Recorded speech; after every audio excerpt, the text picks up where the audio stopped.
बिस्मिल्लाहिर्रहमानिर्रहीम। आम के काश्तकारों के नाम अहम पैगाम। तो मेरे काश्तकार भाइयों, आम के जो बागात हैं उन पर फूल आने का अमल मुकम्मल हो चुका है। तो फूल आने पर बहुत सी बीमारियां इसके ऊपर हमलावर होती हैं, जिनमें तेला और ब्लूज़म ब्लाइट सरफहरिस्त है। तो अगर इस बीमारी को बरवक्त कंट्रोल ना किया जाए तो हमारा 50% जो फूल है और आम का जो डूडी का मरहला है वो शेडिंग हो जाती है, वो नीचे गिर जाता है। तो इसे बचने के लिए आप इसकी फंजीसाइड की स्प्रे को बर वक्त और यकीनी बनाएं। कोई सा भी फंजीसाइड आप ले लें और इसका छिड़काव इसके ऊपर यकीनी बनाएं।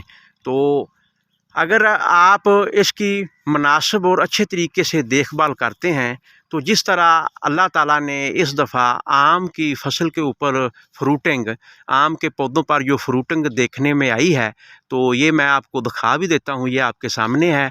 अगर हम इसका बर वक्त बीमारियों का तदारक नहीं करते तो हमें बहुत नाकाबिल तलाफ़ी नुकसान होगा, तो जिससे ये आम की फसल मुतासर होगी।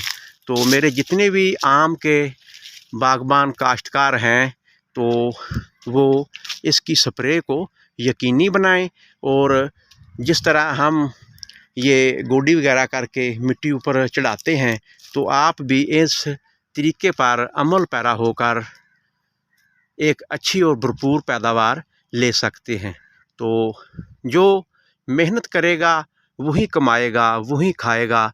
तो ये देख लें, माशाल्लाह आम का पौधा आपके सामने। आम की बहुत सारी किस्में हैं, जिसमें 200 के करीब किस्में हैं, जिसमें जो सरफहरिस्त हैं वो है लंगड़ा, अनवर डटोल, फजरी, दुशहरी, और आखिर में जो सबसे ज़्यादा खाया जाता है, जिसको छोटे बड़े बच्चे मर्द औरतें सभी पसंद करते हैं, तो वो है चौंसा। तो आप भी अगर आम की फार्मिंग करते हैं तो आप भी अपने पौधों को बर वक्त इसकी स्प्रे को यकीनी बनाएं।